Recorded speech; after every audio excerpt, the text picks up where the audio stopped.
A Thing of Beauty, Flamingo, Class 12, CBSE. About the poet, John Keats. Endymion is a poem by John Keats, first published in 1818. John Keats dedicated this poem to the late poet Thomas Chatterton. The poem begins with the line, A thing of beauty is a joy forever. Endymion is written in rhyming couplets in iambic pentameter. In this Greek legend, a young shepherd boy by the name of Endymion had a vision of Cynthia, the moon goddess. This youth makes a resolution to go after her and seek her. In this quest, he wanders through the forest and under the sea. In this poem, the poet tells us that beautiful things bring immense pleasure and delight. Stanza 1. A thing of beauty is a joy forever. Its loveliness increases, it will never pass into nothingness, but still will keep a bower quiet for us, and a sleep full of sweet dreams and health and quiet breathing. Here, the poet says, its loveliness increases, it will never pass into nothingness. Something that which is truly beautiful will become more beautiful and it cannot die. But still, we keep a bower quiet for us and a sleep full of sweet dreams and health and quiet breathing. A bower here refers to a shady fenced wood, a place that feels somewhat enclosed. So, this beautiful thing will figuratively remain a private place for us to enjoy. For example, its loveliness increases, it will never pass into nothingness. These lines represents an unusual statement in that normally, typically, we think of things that are very beautiful cannot last. So beauty is not everlasting. This is a common belief. But youth is beautiful, it fades. Flower is beautiful, it dies. Innocence is beautiful and it is eventually corrupted. Life is beautiful, but we are mortal. John Keats, to make such a statement that the thing of beauty can never die, it really goes against the common wisdom and it makes this poem quite unusual. Stanza 2. In this stanza, the poet tells us the causes for suffering and pain.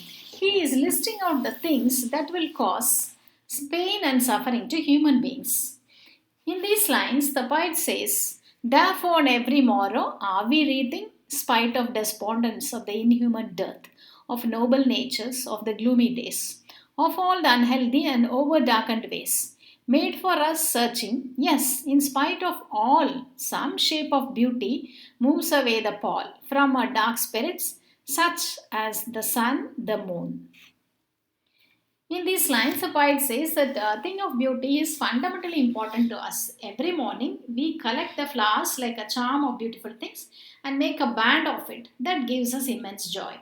There are unhappy moments in our life. We lack noble nature in the inhuman materialistic life. We have to face unhealthy ways, griefs, and even failures. But in spite of all the gloomy things, a thing of beauty takes away all the troubles and gives us joy and peace. Beauty will defy despondence or gloomy days, lifting the darkness away from us. In stanza 3, the poet brings out, he is listing out the things that will bring joy and happiness to human beings. In these lines, the poet gives an example of things of beauty that gives us joy and happiness. Examples include the sun, the moon, trees, old and young, that grow up and give peaceful shade to our spirit, innocent sheep, daffodils, that make the earth green, pure and cool streams. Trees old and young, sprouting a shady boon for simple sheep and such as daffodils, when the green world they live in and clear rills that for themselves a cooling covert makes against the hot season, the mid-forest brake, rich with a sprinkling of fair musk rose blooms. There are summers in which the fair musk rose blooms that shine to sparkle the season. Here, the poet uses the imagery cooling covert, clear rills. The clear rills here refers to small streams of water which makes a cool shelter for themselves against the hot season. Here the poet is listing out and bringing out the things that will give you joy and happiness against the pain and suffering.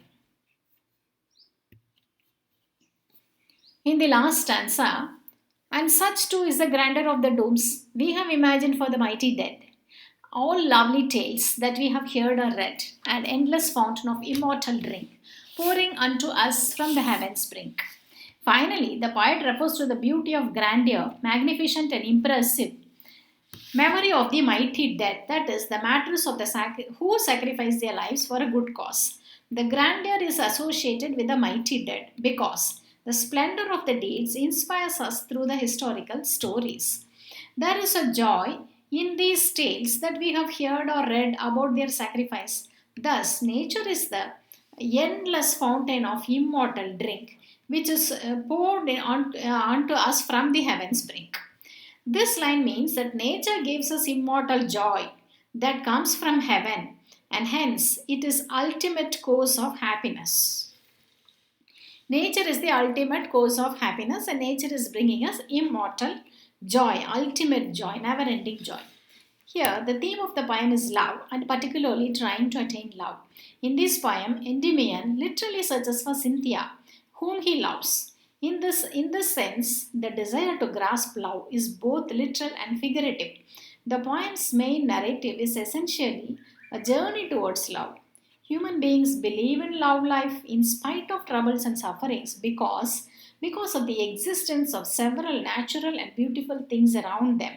They give joy and optimism to human mind, and their helps and these nature helps us in overcoming or bearing the troubles and suffering. Thank you. For detailed notes and question and answers, log on to eduguru-notes.blogspot.com. If you like this video notes, please do subscribe to our YouTube channel. Thank you.